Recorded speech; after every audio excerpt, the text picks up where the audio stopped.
The background in today's video was drawn by the talented Sashimi-san on DeviantArt. You can find more of their awesome works with the link in the description. Thank you, Sashimi-san. Subscribe and click the notification bell, and I'll let you sit with the cool kids. Winter is coming. It's already snowed in Arkansas a few times, and soon America may be covered in blizzards and snowstorms in many parts. So, it's as good a time as any for some allegedly true scary stories in snowstorms and blizzards. Whip up some hot chocolate and pray that the cabin door is strong enough to hold back the things outside that don't leave tracks in the snow. If you want to hear your story in an episode of Darkness Prevails, share it with us at darknessprevails.org. If the website isn't working, like today, you can always go to my subreddit at reddit.com/r/darknessprevails. Also, check out my podcast on iTunes and leave a review to help us get to 400 ratings. The link is in the description. Thank you. What followed me on that hike? From Jerry J. Location: Colorado. In 1994, I lived in northern Colorado.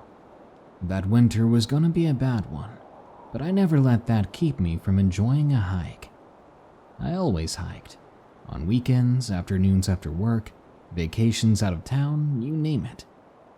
There was something about hiking that gave me a bit of a high, and that high kept me in pretty good shape too, so I wasn't complaining. But I will admit that year, I should have stayed home. That blizzard was the worst I'd ever seen. It was much worse than the meteorologists on TV had forecast.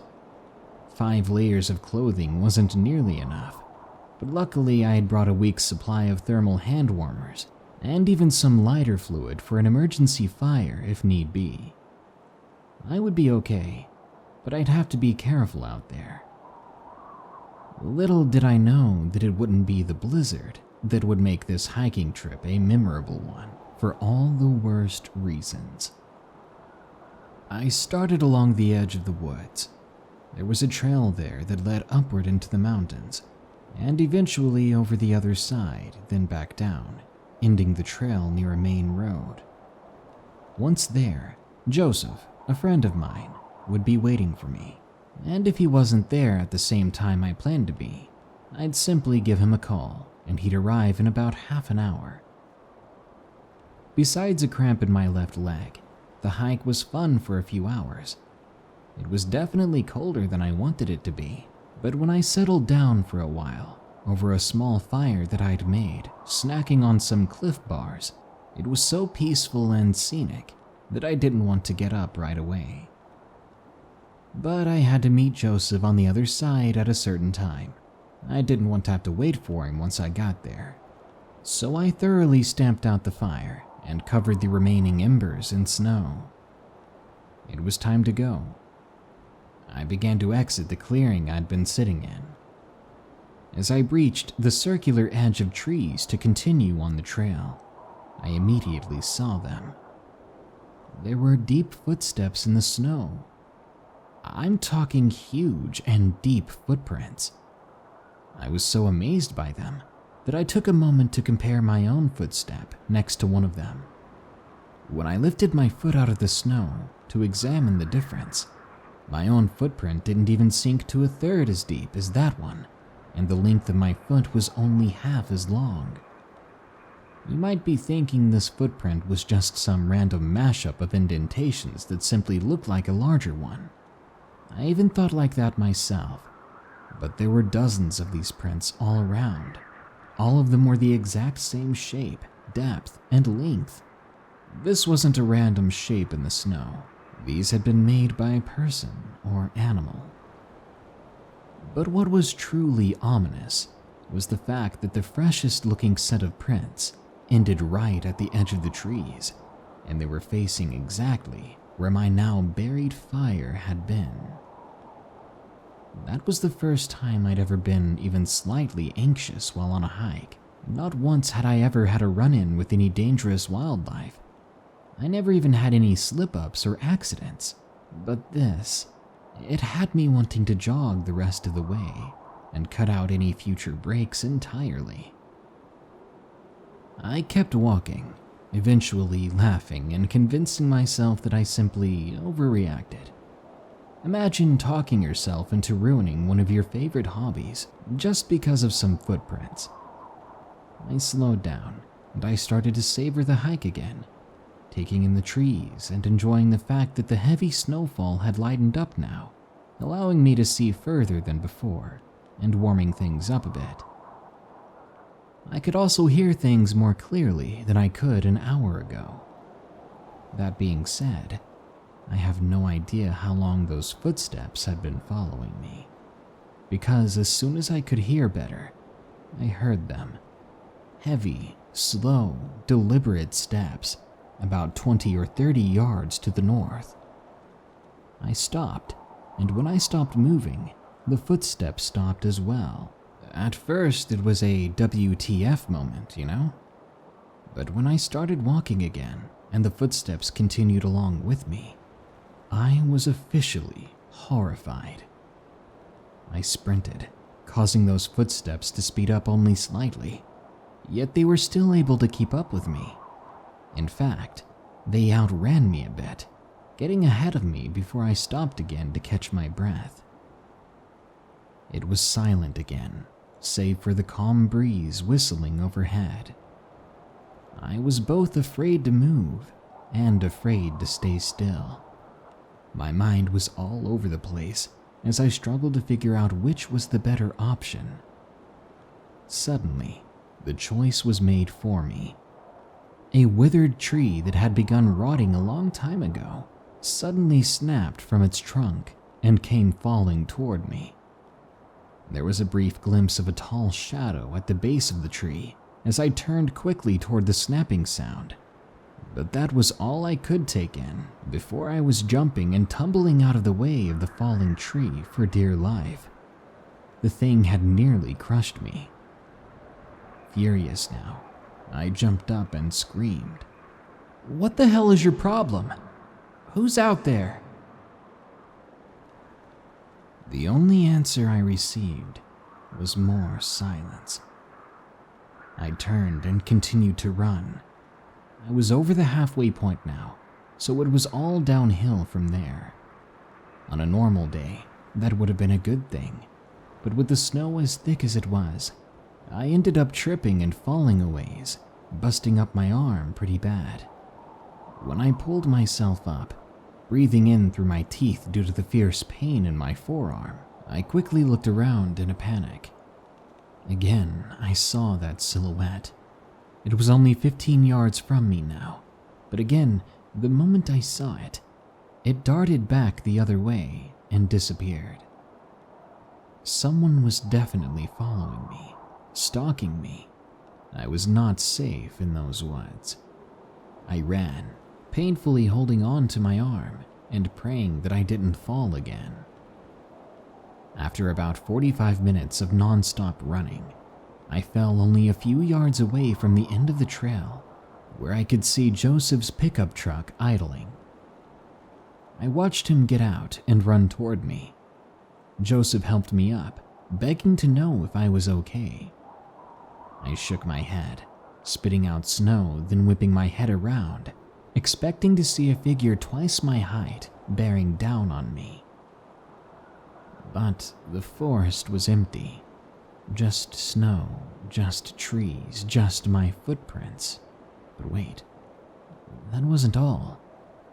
Looking closer, there was another set of footprints, a familiar, larger set. They stood deep in the snow, only inches away from where I'd fallen seconds before. How I hadn't heard that person or thing standing there, how Joseph hadn't seen them at all when he got out of the truck, I have no idea. But something tells me that I nearly didn't make it out of those mountains alive. And thank God I didn't have to call and wait for Joseph.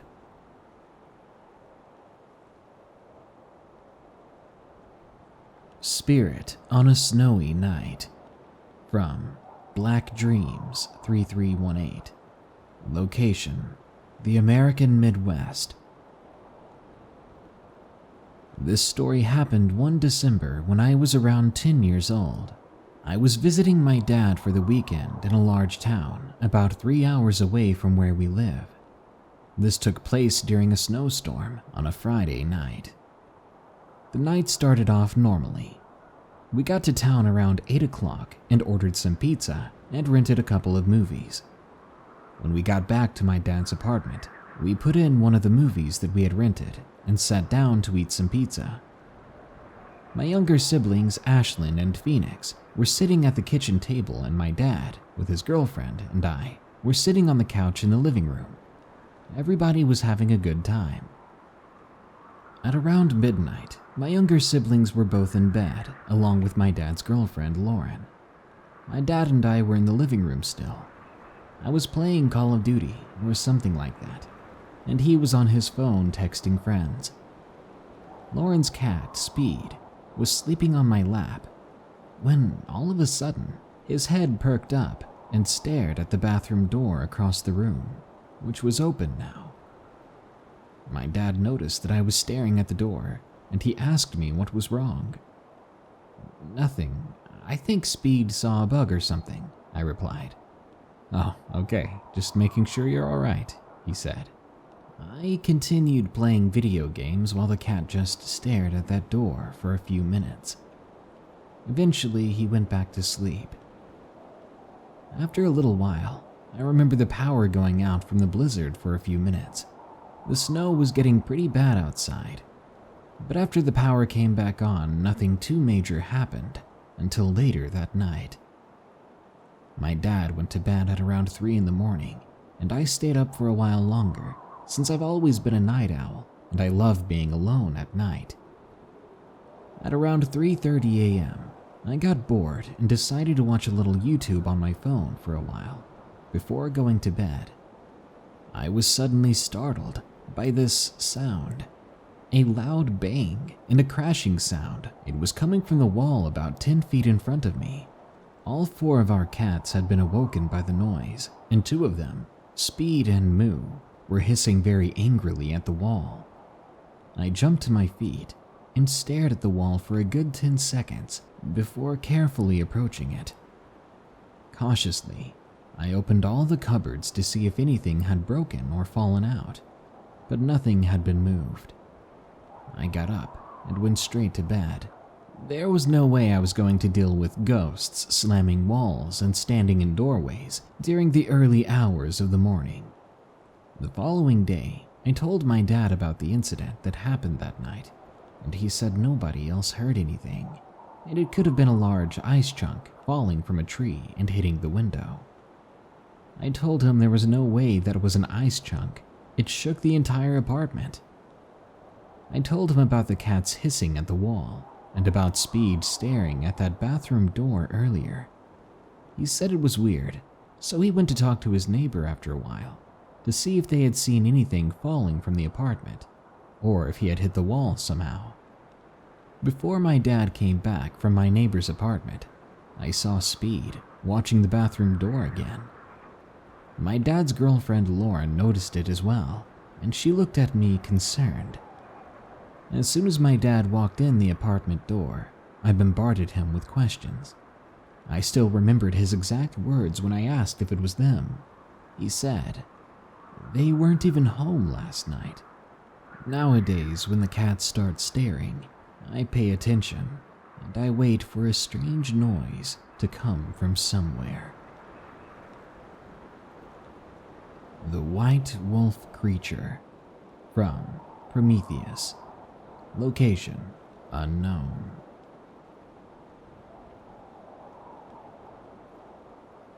I live in a cabin in the mountains roughly 2 miles from the closest neighbor and 8 miles away from town. It seemed that last year we had one of the worst winters I could remember in the area, and this story takes place during that time. We had already had several of these storms come through, but during the middle of a few of them, I would hear this bone-chilling howl. Now, I've heard coyotes before. I've heard bobcats and mountain lions scream. But that sound I heard, it was unlike all of those. It was something entirely different. On one particular night, the wind was howling. The snow was coming down heavily, yet my dog was scratching at the door to be let out. I opened the door to let her out so she could go use the bathroom. About 5 minutes later, I heard her start barking and growling at something, but then I heard something else. And let me tell you, when you hear a growl coming from something else, a sort of primal fear wells up in you. This growl was deep and guttural.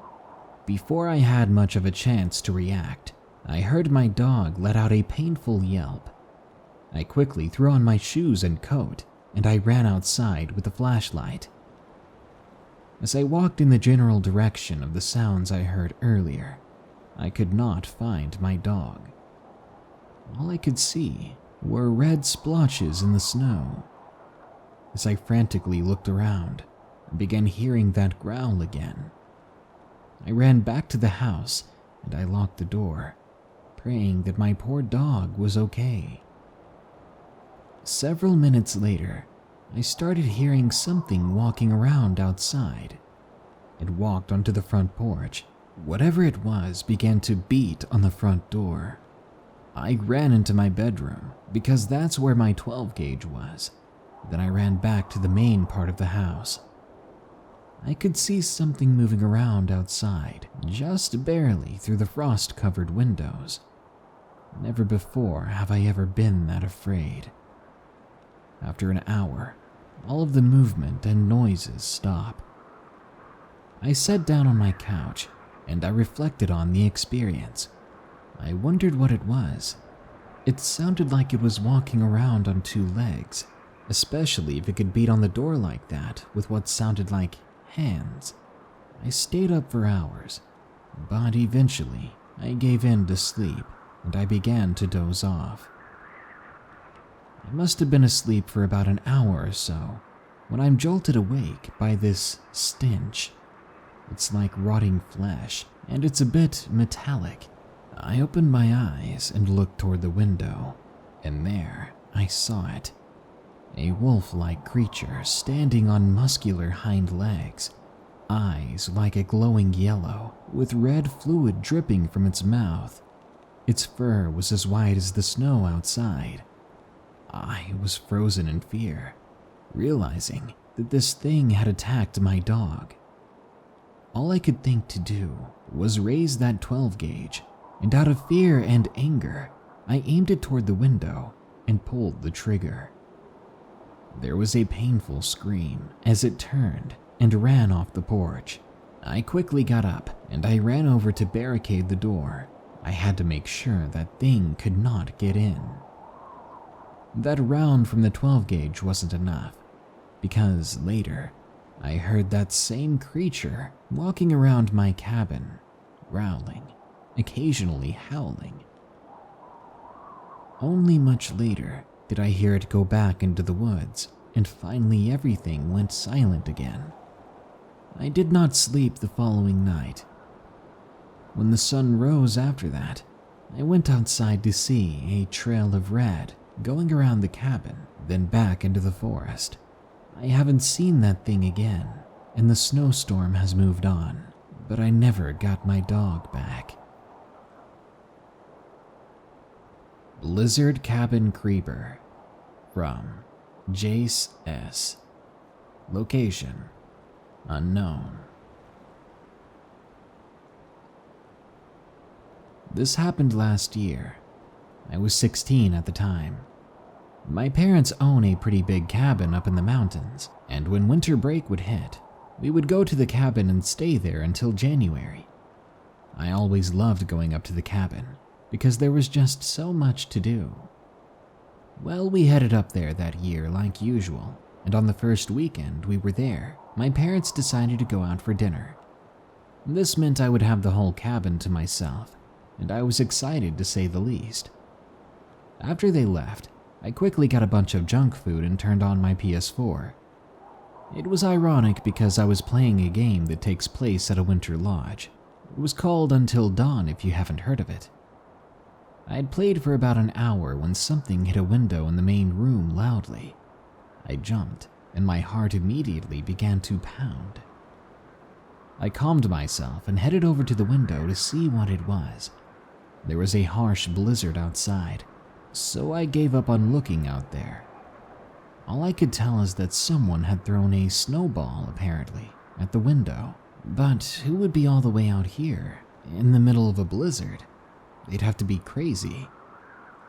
I tried to distract my mind by turning off all the lights and continuing to play the game. After another half hour, someone knocked on the front door loud enough for me to hear. Now, my parents weren't supposed to be home yet, and they wouldn't let me open the door for strangers at that age. But I figured I could still check through the window by the door to see who was there.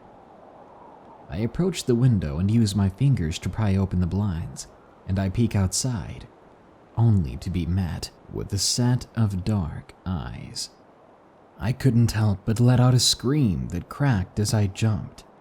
I immediately felt my heart skip a few beats as I tried to comprehend what was going on. Suddenly, a rock smashed through the window by the door, and I ran into the kitchen to grab a kitchen knife before ducking behind the counter. I heard the heavy footsteps of boots and the man grunting as he walked. He headed toward the room with my PS4 and TV, looking for me if I had to guess. Once his outline was out of view, I headed into the basement. My dad had a rifle in there, but I didn't know where exactly it was.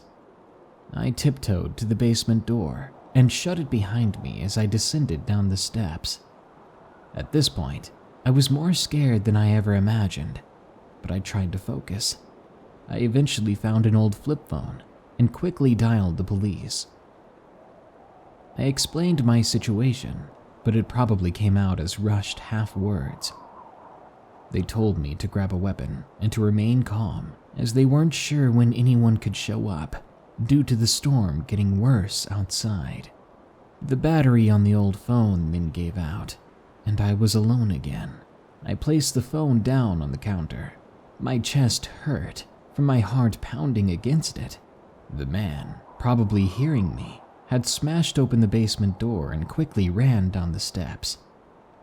I hid behind an open door, and since the basement was large, I tried to form a plan with whatever thoughts I could muster. When you're that scared, it's hard enough just to think straight.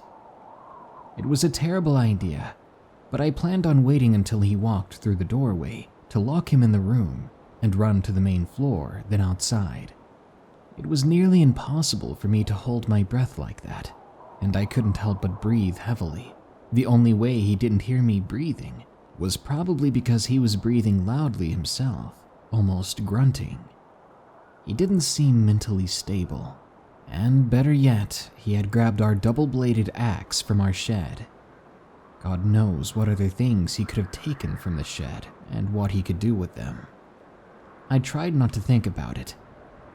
To my surprise, he didn't see me through the crack in the door as he walked by. He began to search through the room for me. I took 2 big steps and slammed the door shut behind him before going to lock it. Only problem was, I hadn't had the time to think clearly. There was no lock on that door. My memory gets foggy at this part, and I hate reliving it, but I'm pretty sure it went down something like this. I went to lock the door, finding that there was no lock, but before I could turn and run, he had already kicked the door, slamming it against me. I remember my nose oozing red as I stumbled up the stairs as quick as I could. My nose was definitely broken. I tried to get out as I opened the door and took off. Thanks to the blizzard, I was able to hide quickly. There was hardly any visibility outside, but because I was the one being pursued, I had the advantage, and I simply had to hide. I laid in the snow, burying myself from view. Probably due to the adrenaline, my body hadn't processed just how cold it was. After a few moments, I heard the grunts and breathing from the man. and I could soon see him. He hadn't noticed me yet, but he was following my footprints and an all too obvious trail of red drops. I got up and sprinted as fast as I could. There were woods nearby, and I had to get myself lost in them. I couldn't see much of anything, and ended up tripping on something. I'm not entirely sure what it was. I fell forward, rolling down a small hill into snow and twigs and leaves. My face ached something fierce from that door, and now whatever I tripped over had scratched up my ankle pretty bad. I laid there for an unknown amount of time. Down there, time didn't feel like it was flowing normally, probably thanks to my shock and fear. I could hear the man's grunts somewhere in the middle, but I'm not sure. After I assumed it was safe, I began to slowly limp back to the cabin, hiding in my bedroom closet. I slumped down, holding on to that kitchen knife for dear life. There was no way I was going to trap myself in the basement just to look for a rifle that may or may not be there. I'm not sure when it happened, but I must have passed out, because what I remember next was waking up as the police shined a light in my face. I hadn't had any extreme injuries, otherwise I probably wouldn't have made it. I was taken to the hospital where my worried parents waited for me. They hadn't been able to make it home due to the worsening blizzard. This year, we're not planning on going up to the cabin, because I don't think me or my parents could handle being there. I just can't imagine what would have happened if I hadn't tripped and fallen down that small hill in the blizzard.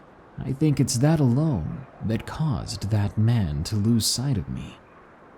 From now on, I'll be staying close to my family and my switchblade, especially this Christmas.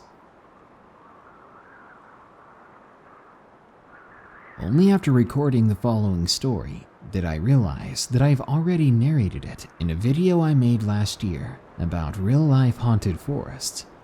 But it suits this episode, so I hope you enjoy it if you haven't heard it before. Stalker, or Possible Spirit, from Robby. Location unknown.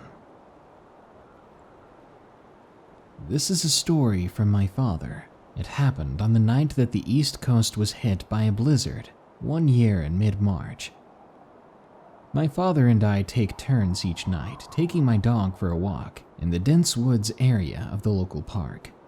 It was my turn, but he decided to take the dog himself anyway.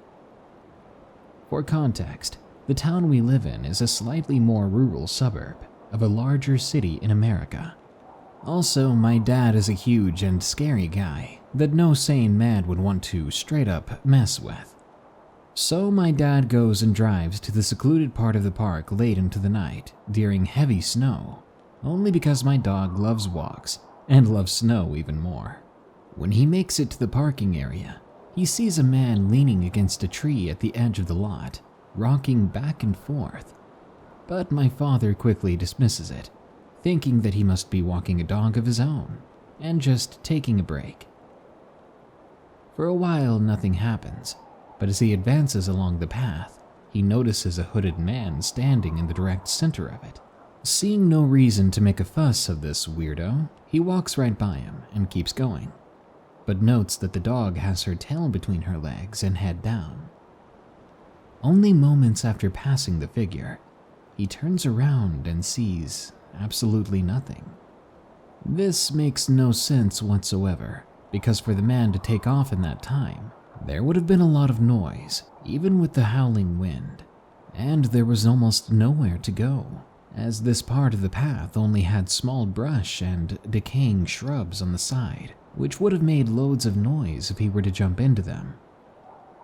Feeling a bit weirded out, my dad continues on the path, but a few minutes later, he sees the same hooded figure, but now the hooded man is running at him.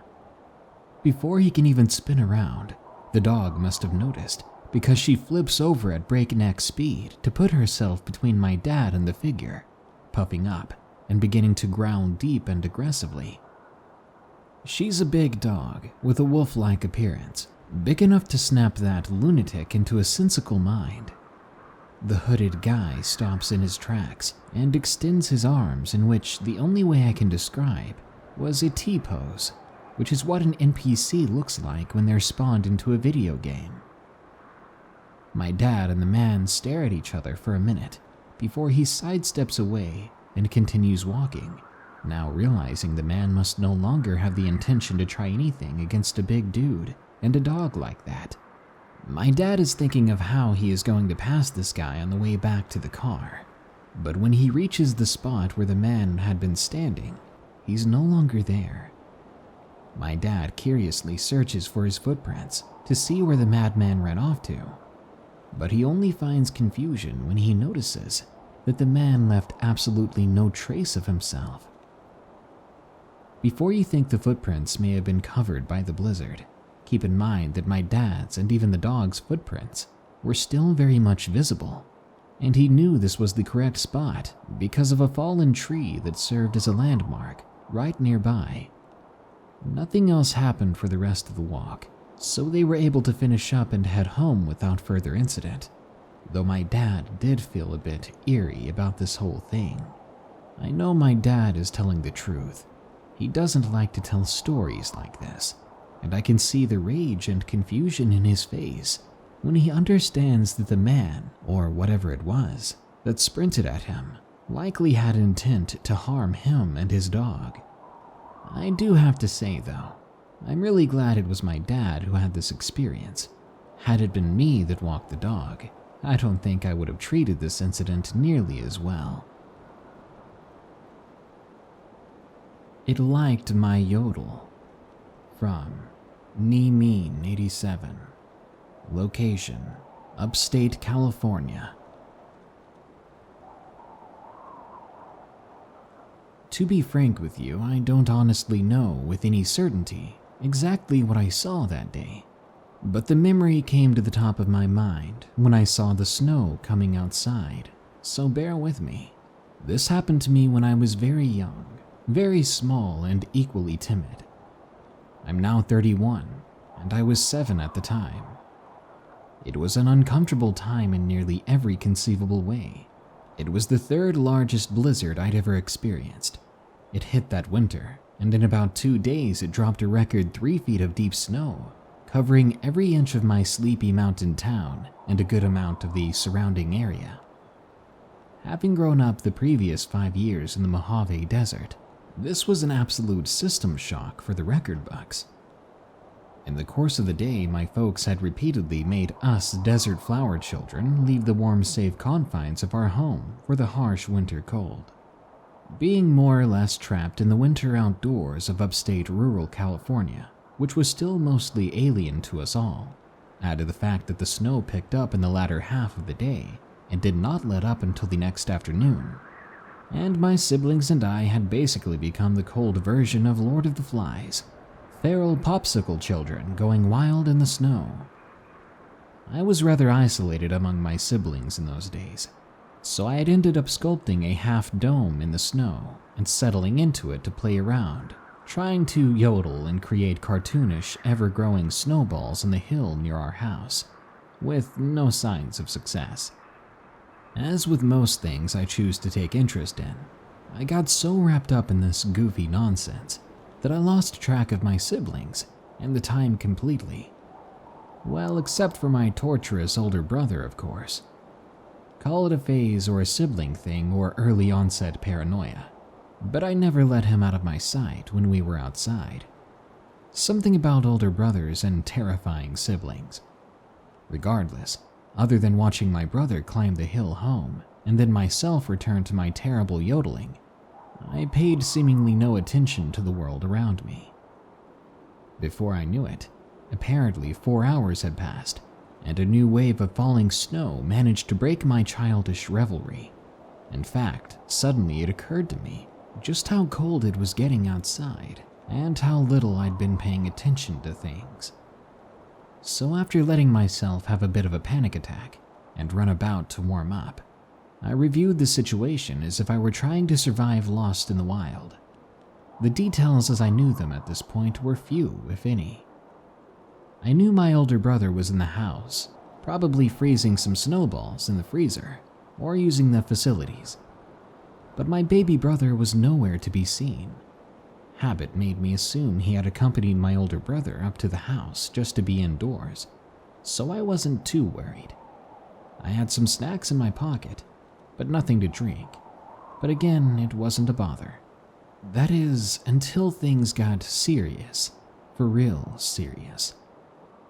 Because something happened that made me scream in a bit of a short yip-like fashion. I snapped my attention up and to the side. I saw movement in the swaying wall of white that fell before me. Despite seeing movement, I was now looking at nothing more than the silhouette of trees across the river, far below the mountainside. Just as my mind began to relax again, I saw more movement from the edge of my vision, deeper in the woods across the visibly frozen river. After surveying the trees in that direction, I finally decided I was being silly about the movement, so I got up to get a better view of my surroundings. It was like something right out of the movie The Grey or The Thing. There were pine trees as far as the eye could see, all coated in frosty solid snow icicles, and what I'll swear was the thickest wall of blizzard snow I've ever been in. That was also the point I realized how long I'd been standing still in that insane cold. My legs twinged with pain in every nerve, and I felt stiff like fossilized wood. As if on cue, a shadow in my far periphery snapped my attention to its movement. That's when an impulse ran through me, that sort of run kind of thing, to escape before something hurts you. I should mention here that I have a rare bone disease that had basically destroyed the integrity of my right hip bone and joint. Without any better thinking to consider my circumstances, my instincts took over, and I began to run. But as soon as I moved my bad leg, I regretted it and toppled into the snow below me. Now on my face in a snowstorm, and being alone as far as I knew, being stalked by something in the snowy forest, I rolled myself over after several tense moments and desperately surveyed my surroundings again. I needed to know if it was still there, and if so, if it was closer. I saw it, and I knew then that I wasn't just paranoid.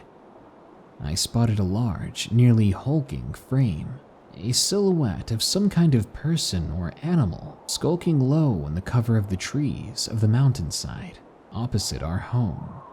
I watched it, this big shadow thing. It moved silently. The shadowy creature moved scarily fast in an impromptu serpentine pattern. It made its way through the countless trees in the most roundabout way toward our neighbor's fancy country home. This thing had my rapt attention until it decided to stop, then shift one side to the other, as if thinking to investigate if it had its own observers. I knew at any moment it was going to look right at me. Inside my head, I was cursing myself, dozens of sailors' words no child my age should have known, before I began to scramble up the hill, making a mad dash for my house. The pain in my leg be damned. At that point, my stepfather and older brother came down from our back patio, worried that I had injured myself. They helped me back inside so I could recover and have some dinner, but they never so much as glanced back at the mountain behind me at any point, even after I tried to explain to them that there was some kind of monster. My rather ornery stepfather at the time dismissed it, saying, "It's just a hiker, son. There's no such thing as monsters." This had always bothered me. Always. I couldn't fathom someone choosing to wander about in a blizzard like that, in the middle of the woods, when they could be indoors near a hot side or heater. But that's just me. I love the snow, but I don't love the cold. The following story is another story from last year that suits this wintry theme of this episode. I hope you like it. Why I Won't Park in a Parking Garage Anymore, from Anna G. 135135. Location: Western New York. This happened back in January of 2017. At the time, I was 26 years old and 8 months pregnant with my first child. I was going to one of my appointments to my OBGYN, as I was required to go every week at this point. To help understand better, I live in a city in western New York that has at least 100 inches of snow annually, and it's used to having snowstorms in January and February of each year. I also suffered from hyperemesis gravidarum, which is known as severe morning sickness. I threw up almost every day of my pregnancy, up to 8 times a day some days. I was required to be closely monitored by my doctor, and I needed to go weekly to visits in the last 2 months of my pregnancy. Usually I went with my husband or mother. However, this time, I had to leave work and go alone. My doctor's office is located downtown, near a busy area that borders doctor's offices and small buildings, as well as a few local dive bars. There was very little street parking available nearby, so instead I used the parking garage.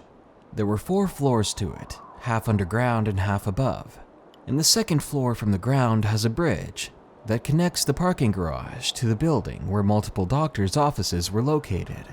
At this point in the day, there were about 2 to 3 inches of snow on the ground already, and even the parking garage had a bit of slush in it. And unfortunately, probably because of the snow, the parking garage was already full of vehicles. Even still, I tried to find a parking spot near the top. As I was driving around, I noticed a strange-looking man standing near the staircase. He was scruffy looking, his hair was completely unkempt, and his face was very dirty. I assumed he was homeless, since it's not uncommon to find them in parking garages in the city. By some miracle, I found a spot, so I parked my 2014 Corolla S Plus, a new vehicle at the time, which is important for the story later. Then I began to head toward the elevator nearby, which is situated next to the staircase where the man had been. I pushed the button and waited for the elevator to come. As I waited, I hear someone talking. Their words echoed through the garage as it was so large. I ignored it, thinking it was probably someone talking on their phone. Just standing at the elevator was making me much colder than I wanted to be. It was taking forever, so instead I decided to endure the staircase. As I'm heading down from the 4th floor to the 3rd, I spot the scruffy-looking man. He sees me and begins to talk to me right away. You need to be careful now," he says to me, never taking his eyes off of my pregnant belly. Feeling awkward and a little creeped out, I reply to him, Yeah, thank you. I'm using the railing." I was assuming he was talking about the snow and slush inside the garage. Then he says to me, "You know, I love pretty pregnant women. They're the best kind of women to talk to." And that's when every single red flag I had went up. I quickened my pace while holding on to the railing and my bag. But the man begins to follow me as I head down. He keeps asking me if he can walk me to the doctor's office and make sure I get my checkup, because he doesn't want my pretty self to get hurt walking around. I quickly told him, No, thank you though, and head towards the bridge. I felt goosebumps all over me. This guy barely gave me a few inches to breathe. I could hear him behind me, extremely close, talking about escorting me and how it'd be his honor to do so. If I could just get across the bridge, it would lead me to a more populated lobby. Then, out of nowhere, I feel a sharp pain on my arm. I look down and see his grubby, nasty fingers grabbing onto my arm, and he's squeezing tightly, hard enough to leave bruises. Then he mutters practically in my ear, "You aren't being careful. "You'll hurt the baby." I tried to pull my arm away, but he was stronger than me, and it hurt extremely bad when I did so. So I just yelled at him, "Let go of my arm." I practically hissed. I tried to pick up my pace as much as I could, but this far in the pregnancy, the weight and the nausea had greatly impacted my stamina. Luckily, at the end of the tunnel is a security desk. I finally reach it and find an older guard startled by my walking up and seeing this scruffy man next to me, talking non-stop. He looks at me and then to the man, then asks me, "Is he bothering you, miss?" I say yes, that I don't know this man, and that he's been trying to escort me to the doctor's office, even though I don't need it. The man begins yelling that I need to be careful, because the weather is getting worse, and that I needed a guardian angel like him to watch over me. What the heck was wrong with this guy? The guard escorts him outside, and I take it as my chance to head to the doctor's office, and finally I'm calming down. I've been here regularly the past few months. I get to my OBGYN, finish up my hour-long appointment, and nervously head back out to the garage. It had started snowing again, and many of the offices were shutting down since the lunch hour had arrived. Before I cross the bridge, I check in at the lobby, and I don't see the security guard. I decided that I didn't have to have someone walk with me, because I'm an independent pregnant woman with a sailor's mouth, but honestly, I wish he was there to escort me. I cross the bridge and I'm back in the garage. I'm alone in the garage so far. I walk over to the elevator, press the button and begin to wait. I was not about to go up the stairs this time. As usual, the elevator is slower than molasses. I swear it doesn't even work half the time. I'm waiting there, scrolling through my phone to pass the time, when I began to hear the talking again. The same random mumbling echoing through the garage that I'd heard earlier. I hesitantly look to my right, and coming around the corner, about 50 feet away, is the scruffy man. He was hidden in a corner on the second floor, where an SUV was parked. I couldn't have seen him coming out of the bridge, but I'd imagine he probably had a decent view looking through the vehicle windows to see me waiting at the elevator. I felt like prey. At this point, he's walking at a much faster pace, so I decide to forget the elevator. There's no time. I had to go up the stairs. The man is talking nonsense, and I'm freaking out, because as paranoid as I usually am, I never imagined a scenario of being this pregnant and in this slippery parking garage with snow and slush, trapped with some psycho of a man. I reach the third floor to glance back, and I see he has started up the stairs. Quickly, I continue up to the fourth floor. I reach the top and see my car in the distance. I'm about 15 feet away from my car when he makes the landing and starts to jog towards me. I move faster than I thought physically possible in that state. As I said before, my car is new, meaning it has remote keyless entry and push-button start. This vehicle specifically has it designed so that if I have my keys in my purse, I can put my hand on the driver's side door handle, and that door will unlock, only that door. No need to pull my keys out at all. But if I did that to the passenger side door, all the doors would unlock. So I get to my car as fast as possible, and I have to circle around even quicker to the driver's side. I make it, and I slam the door close and lock everything just to be sure. This man slams himself up against the passenger side door closest to him. He's banging at the window, screaming something that I can no longer hear, but I'm sure that it didn't even make sense in the first place, and I can hear him yanking at the door, trying to pull it open. I turn on my car and shift it into reverse. I yell at him to leave me alone.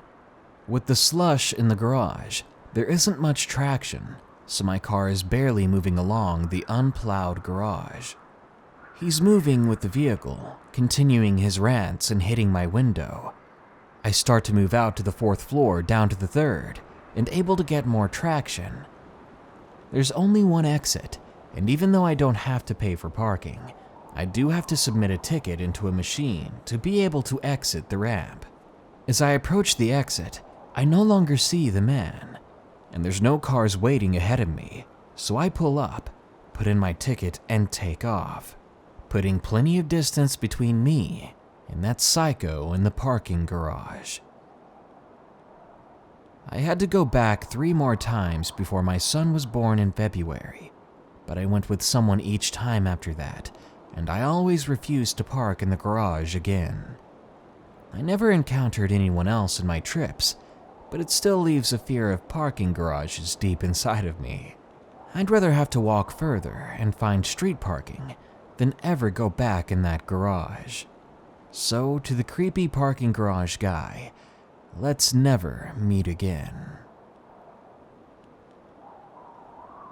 A police case you won't hear about on TV or the internet.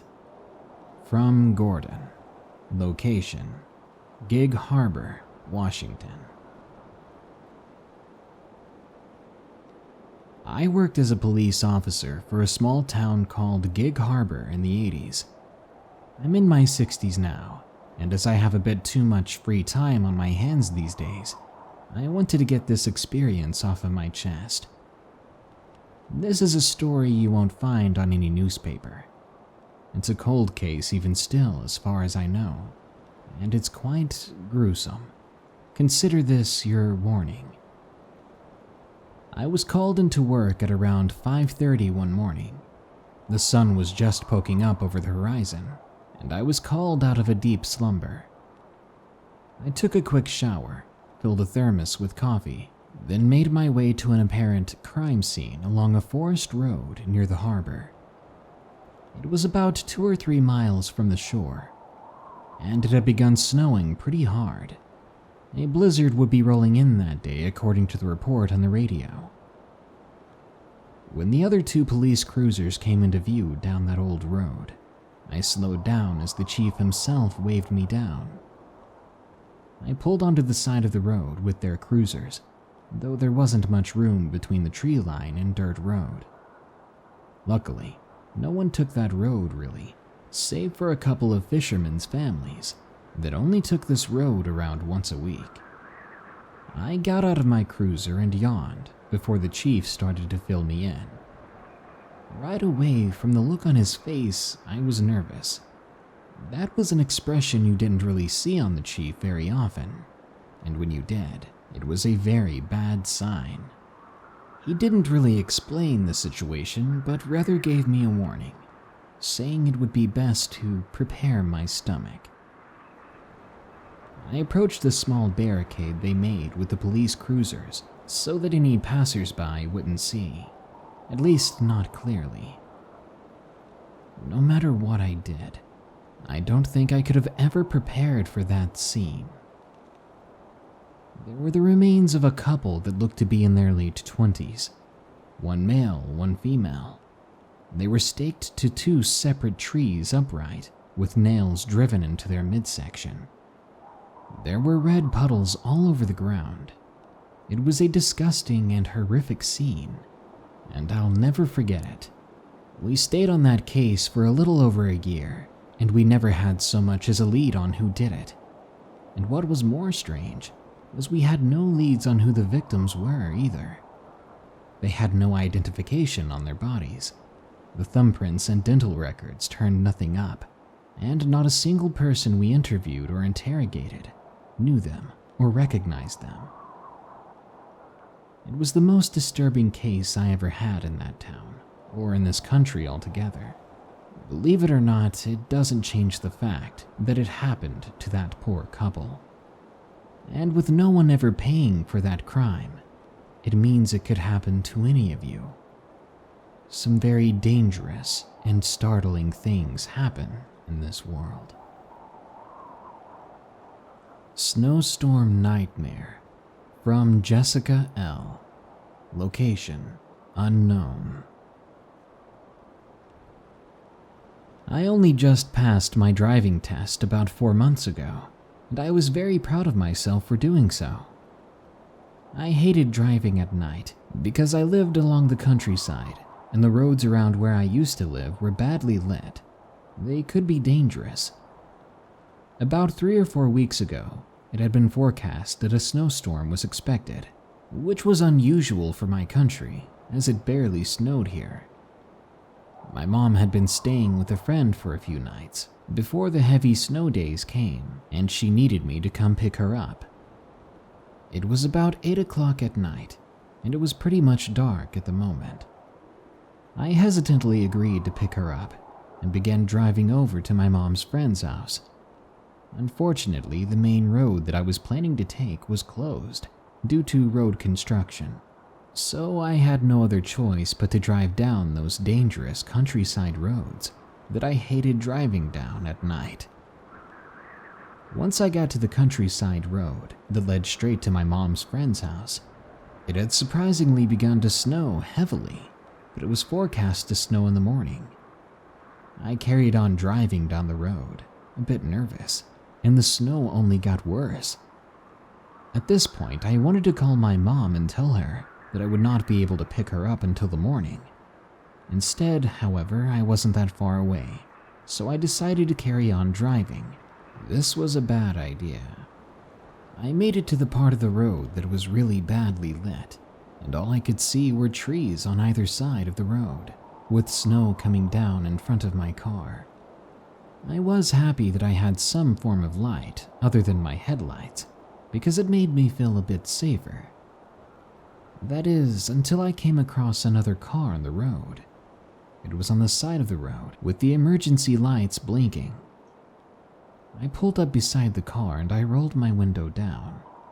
An elderly woman and a middle-aged man walked up to the window, and the man asked where the closest patrol station was. I gladly told him that the next patrol station was a good hour walk from there. I felt bad and offered to drive them so they could get some proper help, even if it would make me late picking up my mom. As I kept talking to the man, I looked at the elderly woman behind him, who didn't have a coat or jacket on to keep her warm. The man noticed that I was looking in her direction and bent down a little so that he was my height while I sat down. He had a serious yet creepy look on his face. I felt like at that moment that we had done enough talking and I needed to drive away. However, I didn't want to seem cruel and leave them there when the snow was getting worse. The man carried on talking, still at the same height as me, trying to block my view of the elderly woman. He came closer and was almost filling my whole window at that point. I could no longer see the elderly woman at all, due to him blocking the window, and I tried to glance out the little gaps that the man didn't fill. Unfortunately, I couldn't see anything. The guy seemed to be getting fed up with me trying to look at the woman. Why he was getting so irritated, I don't know. There was something wrong with this situation.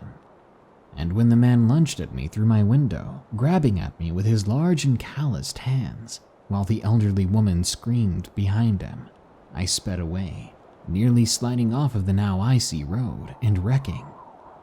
Thankfully, I was able to get away, the man's motionless figure soon disappearing in the falling snow, seen through my rearview mirror.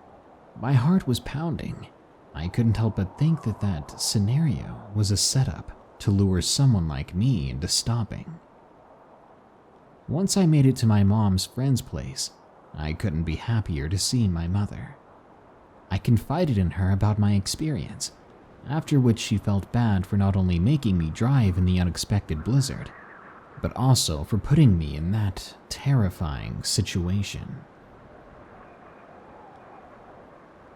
Snowstorms and blizzards can be dangerous. If your news forecast is telling you one is coming, I would stay inside if I were you, and stay far away from the woods and roads. Not only might the temperature drop to a dangerous level, but your vision could be obscured, the thick snow blowing through the wind. Odds are you won't see them coming, the human and inhuman predators, that wait just out of sight. So treat a snowstorm or blizzard with respect, or it could be the last thing you ever experience. Good night. Be sure to like, share, comment, and subscribe if you enjoyed the video. Don't forget, you can send us your stories at darknessprevails.org. Specifically, we're looking for scary dentist stories and terrifying experiences from delivery drivers. If you want to support this show, you can donate any amount at patreon.com/darknessprevails. That unlocks ad-free MP3 downloads of future episodes, and you'll get your name in the credits at the end of our videos on YouTube for as long as you donate. Or you could get some creepy cool merchandise at teespring.com/stores/darknessprevails, or just click that shop button below to start browsing now. Thank you. Now, as usual, here are my 5 favorite early comments from the previous video about 6 road trip horror stories. Leandro Hernandez says, "Finally first, now I get a free road trip with darkness. Sure thing, but the furthest we're going is to the gas station, 'cause I'm lazy." Wisprionic says, "I'm right behind you." Well, I apologize, because that burrito hasn't been sitting well with me all morning. Brandon Mazza says, "I miss Glitch in the Matrix stories." Well, hey, you just reminded me of that theme, so now it should be a good time to put out another video on that topic. Thanks, Brandon. Sexy first name, by the way. Louise Phillips says, "Been listening to your podcast. Now you've uploaded a new awesome video." Just keep in mind, Louise, my YouTube fans always get all the content and they get it early. Andrew Filkin says, "Hi, Darkness. Wonderful night for a drive. To McDonald's, am I right? But wait, their ice cream machine is always broken. We'll have to reschedule this night drive, Andrew." And Candace Perry says, "People will go on road trips, but make sure you take a long nap." I'm not sure if you're telling people to fall asleep behind the wheel, which is hilarious and evil, or if you're trying to make sure people don't do that by sleeping beforehand. Either way, thanks, Candace. Well, that brings us to the end of this episode. But don't get too worried, because more scary stories are coming soon, so stay tuned. In the meantime, here are the credits to my patrons who are amazing people. Remember, stay safe out there, and stay creepy, because this world is a strange one.